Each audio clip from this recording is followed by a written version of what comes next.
नमस्कार. श्री स्वामी समर्थ. यंदा मकर संक्रांत ही पिवळ्या रंगावर आलेली आहे. तर ही बाब सर्वांनाच माहीत असेल. तर यंदा मकर संक्रांत पिवळ्या रंगावर आली कारणाने आपण हळद वापरावी किंवा सोन्याचे दागिने घालावेत का?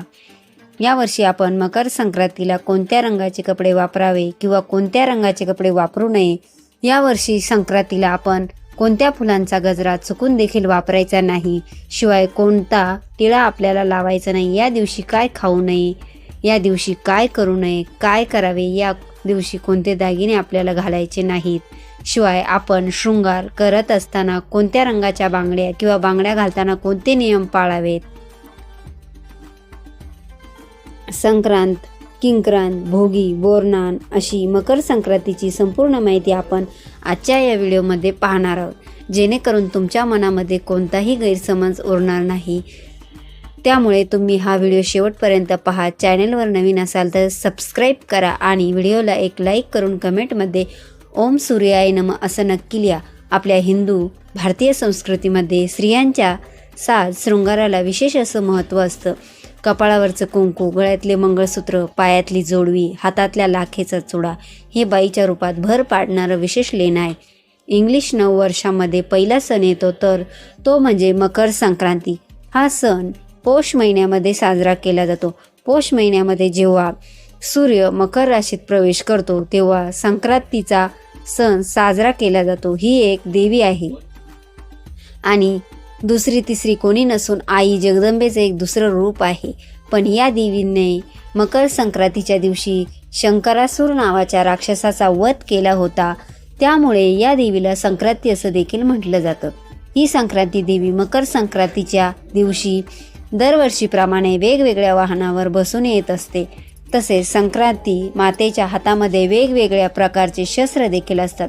ती वेगवेगळ्या रंगाची वस्त्र नेसून आत येते. तर म्हणजेच वर्ष बदल किंवा देवीच्या वस्त्राचा रंग बदलतो, वाहन बदलतं, शस्त्र बदलते असते.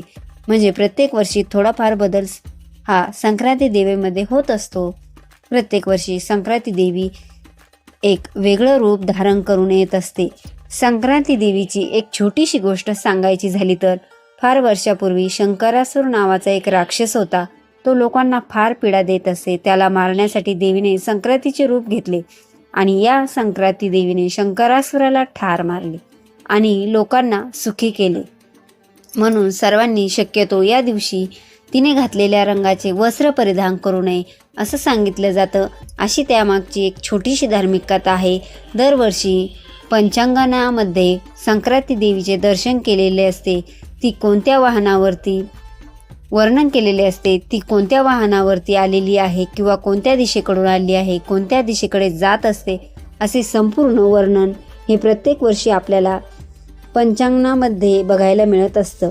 संक्रांती देवीने कोणते वस्त्र परिधान केलेले आहे, देवीचे वाहन काय, त्याला फार महत्त्व आहे.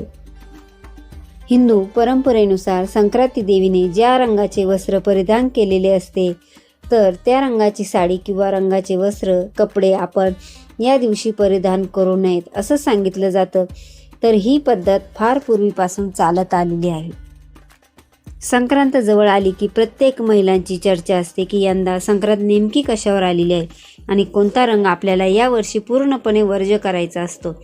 यंदा बुधवार दिनांक 14 जानेवारी 2026 म्हणजे शके 1946 पौष कृष्ण 1 रोजी दुपारी 2:49 सूर्य मकर राशीत प्रवेश करीत आहे. त्यामुळे पुण्यकाळ दुपारनंतर सुरू होईल. पूजेचा शुभ मुहूर्त दुपारी 2:49 ते संध्याकाळी 5:45 पर्यंत असेल. सूर्याचा मकर संक्रमण बालव कारणामुळे होत असल्याने वाहने वाघ असून उपवाहन घोडा आहे.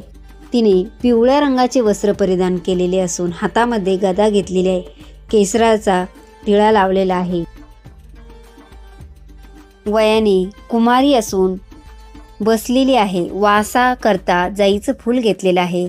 पायस भक्षण करीत आहे. सर्प जाती आहे. भूषणार्थ मोती धारण केला आहे. वार नाव व नक्षत्र नाव महोदरी असून सामुदायिक मुहूर्त 45 आहेत. पूर्वेकडून पश्चिमेत जात आहे. व वायव्य दिशेस पाहत आहे. यंदा मकर संक्रांत ही पिवळ्या रंगावरती आलेली आहे.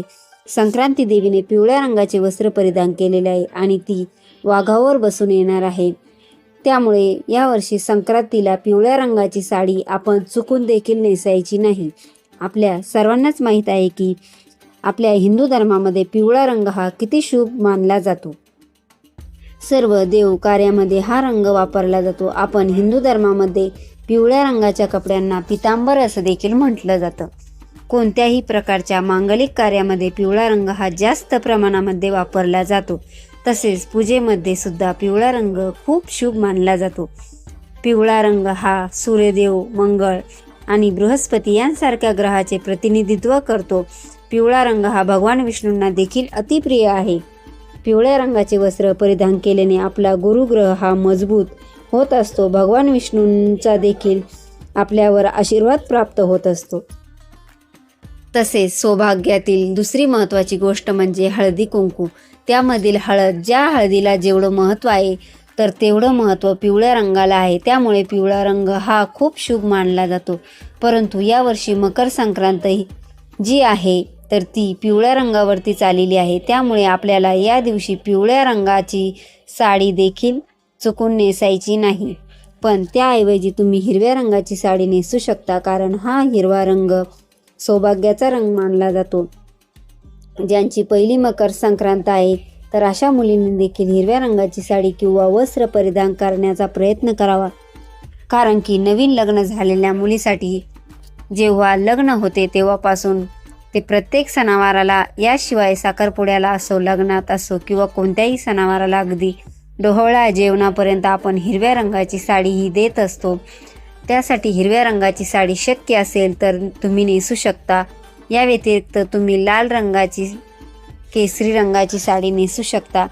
निळ्या, जांभळ्या रंगाचे कपडेसुद्धा परिधान करू शकता. याशिवाय तुम्ही या दिवशी काळ्या रंगाचे कपडे देखील परिधान करू शकता. कारण की मकर संक्रांत हा एकमेव सण असा आहे की या सणाला आपण आवर्जून काळ्या रंगाचे कपडे किंवा वस्त्र परिधान करत असतो. कारण की या रंगामध्ये, डार्क कलरचा रंगामध्ये उष्णता जास्त प्रमाणामध्ये शोषून घेण्याची शक्यता असते. कारण की संक्रांती हा सण पौष महिन्यामध्ये येत असतो आणि या महिन्यामध्ये थंडी भरपूर प्रमाणामध्ये असते. आणि संक्रांतीला आपण जर काळ्या रंगाचे कपडे परिधान केले तर नक्कीच आपले शरीर हे उबदार राहत असते. तर त्यासाठी काळ्या रंगाचे कपडे देखील तुम्ही परिधान करू शकता. परंतु पिवळा रंग हा आपल्याला यावर्षी पूर्णपणे वर्ज्य करायचा आहे. 14 जानेवारीला मकर संक्रांत आलेली आहे. तर या दिवशी आपल्याला पिवळ्या रंगाचे वस्त्र चुकून देखील परिधान करायचे नाही. तर बऱ्याच जणांना प्रश्न पडला असेल की यावर्षी पिवळ्या रंगावरती संक्रांत आली कारणाने आपण हळदी कुंकू लावावे का? तर हळदी कुंकू लावावी का? तर हळद ही पिवळ्या रंगाची असते, तरी देखील आपण हळद लावू शकतो.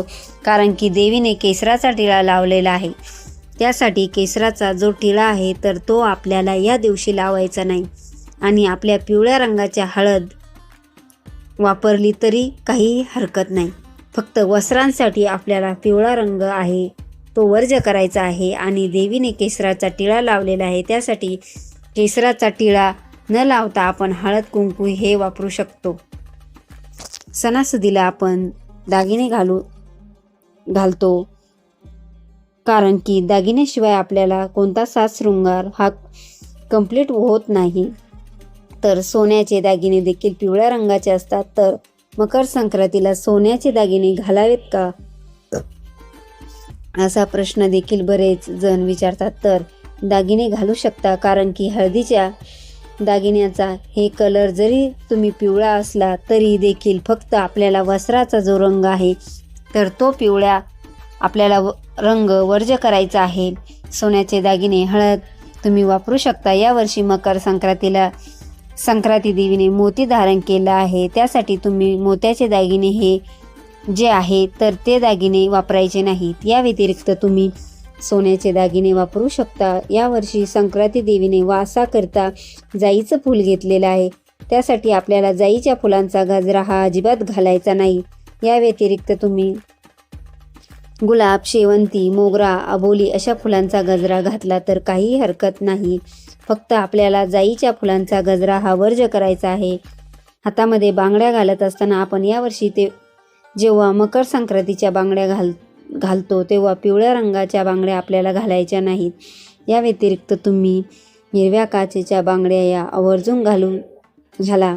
मकर संक्रांतीला बांगड्या घालत असताना हिरव्या काचेच्या बांगड्यासोबत लाखेची बांगडी, लाखेचा चुडा घालण्याचा देखील प्रयत्न करा. अनन्यसाधारण असं महत्त्व आहे. शक्य झाल्यास लाखेची एक बांगडी का होईना तुम्ही नक्की घाला. हिरव्या काचेच्या बांगड्या घालण्याचा अनन्यसाधारण महत्त्व आहे. तुम्ही नक्की घाला. हिरव्या काचेच्या बांगड्या घालण्याचा अनन्यसाधारण महत्त्व आहे. तुम्ही सोन्याच्या कितीही बांगड्या घातल्या तरी देखील काचेच्या हिरव्या बांगड्या आवर्जून घाला. बांगड्या घालत असताना मेटलच्या बांगड्या किंवा प्लॅस्टिकच्या बांगड्या चुकून देखील घालू नका. पिचक्या बांगड्या हातामध्ये ठेवू नका. त्यामुळे आपल्या घरामध्ये दरिद्रता येते.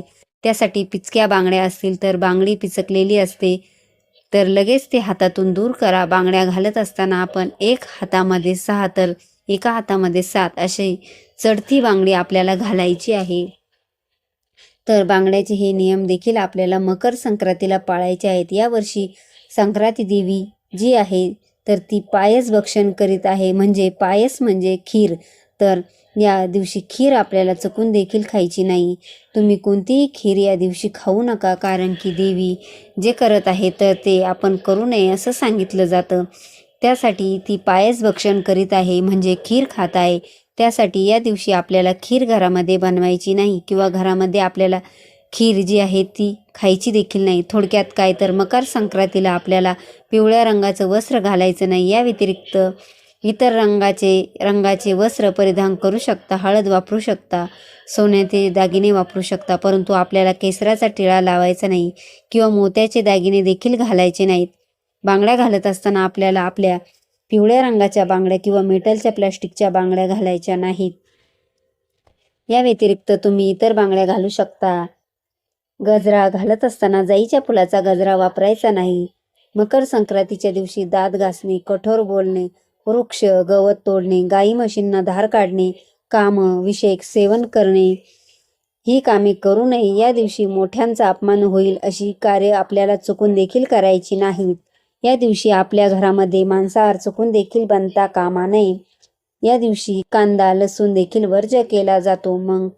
मकर संक्रांतीच्या दिवशी दान करण्याला अनन्यसाधारण असं महत्त्व आहे.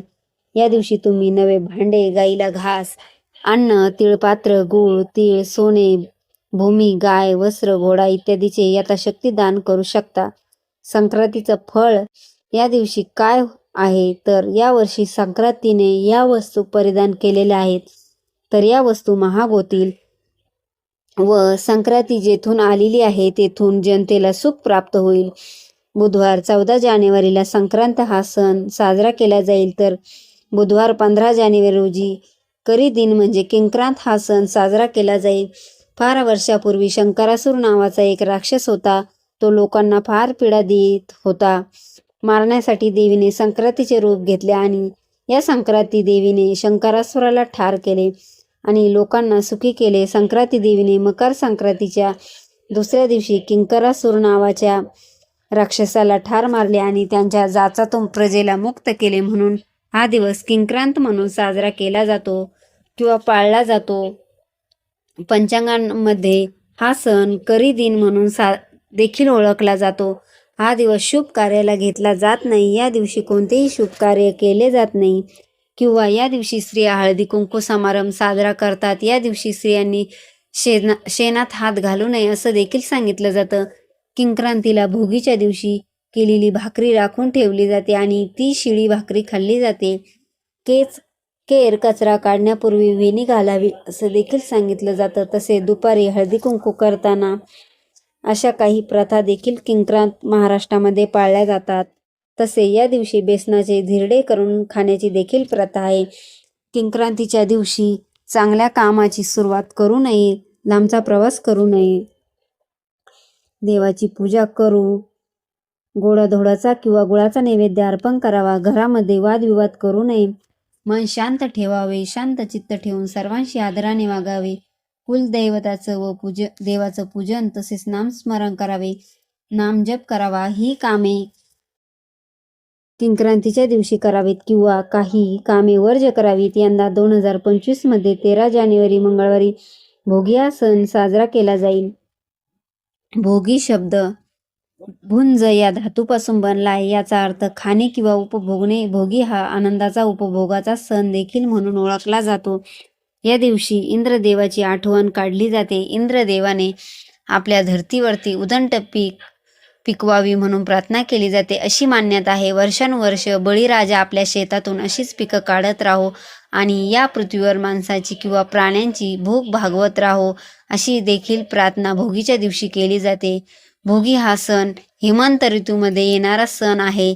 या दिवसामध्ये शेतामध्ये धनधान्य बहरलेली असतात, त्यामुळे आहारातली त्याचा तितका चविष्ट पद्धतीने वापर केला जातो. म्हणून या दिवशी भोगीचे स्पेशल मिक्स भाजी तयार केली जाते. महाराष्ट्रातील काही ठिकाणी या भाजीला खिंगाट असे देखील म्हटले जाते. या दिवसात उपलब्ध असणाऱ्या शरीरातील उष्णता वाढवणाऱ्या अनेक पदार्थांमध्ये समावेश केला जातो. तीळ लावलेली बाजरीची भाकरी, खरडा, सर्व शेंग भाज्या, पावट्याचे दाणे, वांगी, बटाटा अशा सर्व भाज्यांची मिक्स भाजी करून खाल्ली जाते. असा या भोगीचा सण साजरा केला जातो. मकर संक्रांतीपासून जे रथसप्तमीपर्यंत हळदी कुंकू साजरं केलं जातं. घरात बाळ जन्माला आल्यानंतर येणाऱ्या पहिल्या संक्रांतीला खूप महत्त्व असतं. या दिवशी लहान बाळांना किंवा मुलांना बोरनान घातलं जातं. परंपरेनुसार ज्या मुलीचे नुकतेच लग्न झाले आहे म्हणजेच नवविवाहितेला हलव्याचे दागिने घालून सजवतात. त्याचप्रमाणे लहान मुलांना देखील सुद्धा काळे कपडे घालून हलव्याचे दागिने घातले जातात. हा लहान मुलांचा कौतुक सोहळा असतो. बाळांचा जन्म झाल्यानंतर पहिल्या संक्रांतीला बोरनान घातलं जातं. या शिशुसंस्काराची व्याख्या म्हणजे लहान मुलांना उत्तम आरोग्य लाभावे म्हणून बोरनान घालण्याची पारंपरिक पद्धत आहे. संक्रांतीनंतर ऋतूमध्ये बदल होताना जाणवतो. बाळाच्या शरीराला बदलत्या ऋतूची बाधा होऊ नये म्हणून बोरनान घातलं जातं. या कार्यक्रमात लहान मुलांना आमंत्रित केलं जातं. त्यांचे बोरनान करायचे आहे. त्यांच्या डोक्यावर उसाचे तुकडे, भुईमुगाच्या शेंगा, बोरं, हरभरा, करवंद हे हळुवारपणे टाकले जातात. एवढ्या वस्तू खाली पडतात बघून मुलं ती वेचून खातात. अशातच त्यांना नवीन फळ खाण्याची सवय लागते, सोपे होते. मुलांनी ही फळे खाल्ल्यामुळे बदलत्या वातावरणात शरीर सदृढ राहण्याला बळ मिळते. संक्रांतीच्या दिवसापासून रथ सप्तमीपर्यंत आपल्याला आपल्या सोयीप्रमाणे कोणत्याही दिवशी बोरनान करता येतं. बोरनांसाठी कोणत्याही मुहूर्ताची गरज भासत नाही. बाळ अगदी लहान असल्यापासून 1 ते 3 या वयात देखील बोरनान करता येतं. या कार्यक्रमात बाळाला घालण्यासाठी काळ्या रंगाचा ड्रेस निवडावा, हलव्याचे दागिने घालावेत ज्यात तिळाचा वापर केलेला असतो. तसेच लुटण्यासाठी मुरमुरे, बत्तासे, बोरं, करवंद, तिळगुळ, फुटाणे, उसाचे तुकडे, हरभरा आणावे. सध्या लोक त्यामध्ये बिस्किट, चॉकलेट देखील समावेश त्यामध्ये करतात. या कार्यक्रमासाठी नातेवाईक तसेच शेजाऱ्या पाजाऱ्यांना बोलवावे. खाली स्वच्छ आसन पसरवून त्यावर तांदूळ किंवा गव्हाची रांगोळी काढून त्यावर पाट ठेवावा. बाळाला त्यावर बसून ओवाळावे. मग बाळाच्या डोक्यावर सर्व पदार्थ हळुवारपणे ओतावे.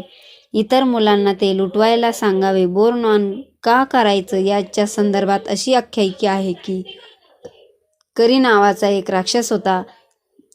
त्या करी राक्षसाची वाईट दृष्टी व वाईट विचार मुलांवरती पडू नये त्यासाठी सर्वात आधी हे कृष्णावरती केलं गेलं होतं. नंतर ही प्रथा पडली आणि तेव्हापासून बोरनान जे आहे ते केलं जातं. लहान मुलांना हे कृष्णाचे स्वरूपच आहे आणि त्यांच्यावरती करी राक्षसाचे वाईट विचार दृष्टी पडू नये असं म्हणून लहान मुलावरती बोरनान केलं जातं. तसे शास्त्रामध्ये बघितलं तर या कालावधीत वातावरणात अनेक बदल होत असताना लहान मुलांना या बदलत्या ऋतूची बाधा होऊ नये म्हणून या काळात मिळणारी फुले मिळणारी फळे मुलांना खायला घातली जातात. त्यांना मजा यावी म्हणून अशी फळे वेचून खाण्याची संधी त्यांना दिली जाते. म्हणून यामध्ये बोरं, ऊसाचे तुकडे, भुईमुगाच्या शेंगा यांचा समावेश केला जातो. खेळाच्या माध्यमातून या वस्तू मुले वेचून खातात आणि त्यामुळे पुढील वातावरणासाठी त्यांचे शरीर सदृढ बनते असे शास्त्रीय कारण देखील यामागे असते. हल्ली यामध्ये चॉकलेट, गोळ्या, बिस्किटे यांचा देखील समावेश करण्यात येत असतो. आजच्या या व्हिडिओमध्ये आपण मकर संक्रांतीच्या सणाविषयी संपूर्ण माहिती पाहिलेली आहे. व्हिडिओ आवडला असेल तर जास्तीत जास्त लोकांपर्यंत नक्की शेअर करा. चॅनलवरती नवीन असाल तर सबस्क्राईब करा. धन्यवाद. श्री स्वामी समर्थ.